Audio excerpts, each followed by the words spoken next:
Hi guys, welcome back to my channel. सबसे पहले आप सभी को हैप्पी न्यू ईयर।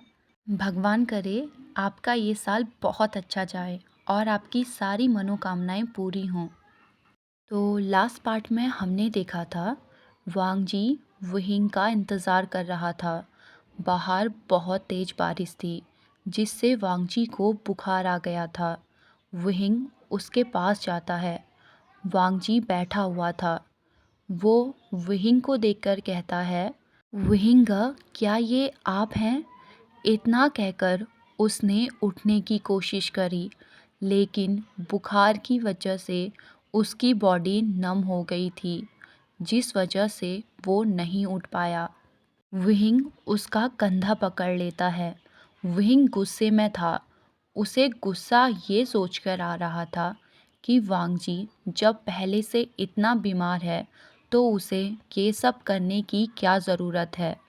वांग जी धीमी आवाज़ में कहता है, मैं जानता था आप मुझे हमेशा इग्नोर नहीं कर पाओगे।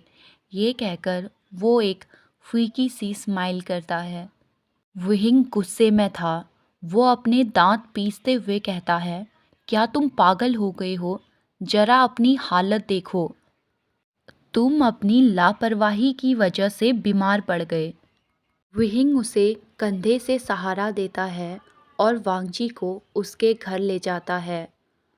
वांगजी के घर में पहुंचने के बाद वहिंग ने बेल बजाई। वांगजी की मॉम तुरंत ही दरवाजे को खोलती हैं। सामने वहिंग और वांगजी को ऐसे देखकर वो घबरा गई थी। वो घबराते हुए पूछती हैं, हे भगवान, वांगजी तुम्हें क्या हुआ? वहिंग धीरे से कहता है, उसे बुखार है आंटी। वांगजी की मम्मी ने गुस्से में कहा, मैंने इसे 10 बार कहा है कि जब भी बाहर जाए तो गर्म कपड़े पहन के जाए। अब जल्दी आओ, इसे बिस्तर में लिटा दो। मैं इसके लिए दवाइयाँ और गर्म कपड़े निकालती हूँ। उन्हें अंदर आने के बाद वांगजी की मॉम दरवाज़ा बंद करती हैं और किचन में चली जाती हैं। वांगजी अब बड़ा हो गया था और उसका वेट भी भारी हो गया था। वहिंग मुश्किल से उसे उसकी बेड तक ले जाता है। वांगजी को बेड में लेटाने के बाद वहिंग हाँफ रहा था, जिसे देखकर वांगजी धीरे से मुस्कुराते हुए कहता है, वहिंग।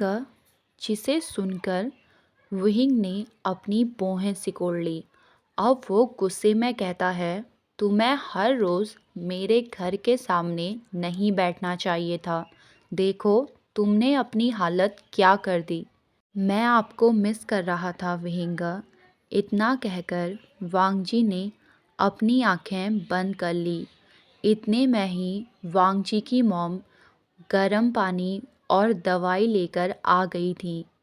उसकी मॉम वांगजी को देखकर एक लंबी सांस भरती हैं। उनका चेहरा उदास था। अब वो कहती हैं, आजकल वांगजी स्कूल से आने के बाद हमेशा बाहर जाने की जिद करता है। मैं उसे नहीं रोकती, लेकिन वो गर्म कपड़े भी नहीं पहनता। मुझे नहीं पता कि वो क्या करता है। इतना कहकर उन्होंने अपनी नज़रें झुका ली। वहिंग मुस्कुराया। अब वो वांगजी की मॉम के कंधे में हाथ रखकर कहता है, वांगजी को दिखावा पसंद नहीं है आंटी, लेकिन वो आपसे बहुत प्यार करता है।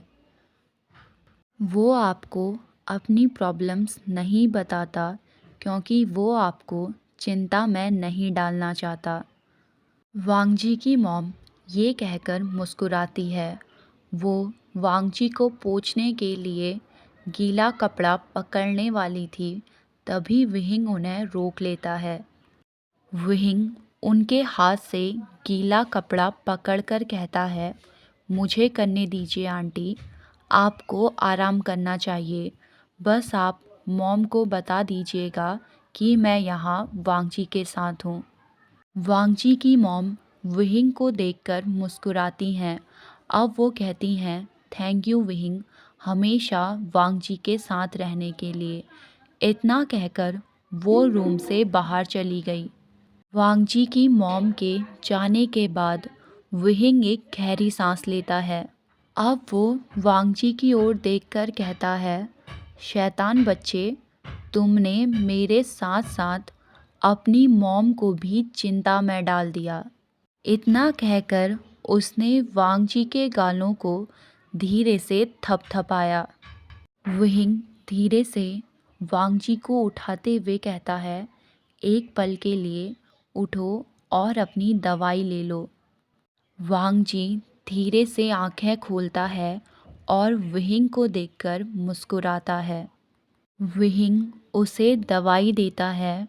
दवाई पीकर वांगजी फिर से बिस्तर में लेट गया था। विहिंगा, क्या आप कुछ जानना चाहते हो?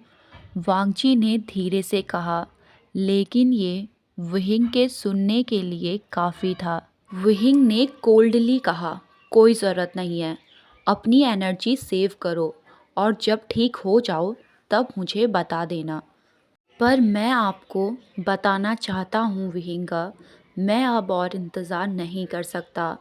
इतना कहकर वांगजी की आवाज़ धीमी हो गई थी। विहिंग ने गहरी सांस लेते हुए कहा, ठीक है, तो मुझे कल बता देना, लेकिन अभी तुम आराम करो। इतना कहकर वो वांगजी के पास बेड में बैठ गया।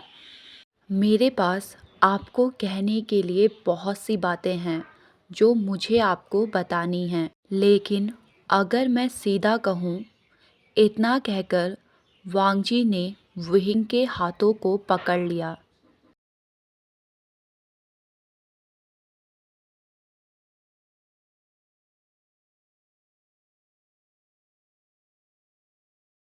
लेकिन वांगजी की इस आधी बात ने विहिंग के दिल में खलबली मचा दी थी।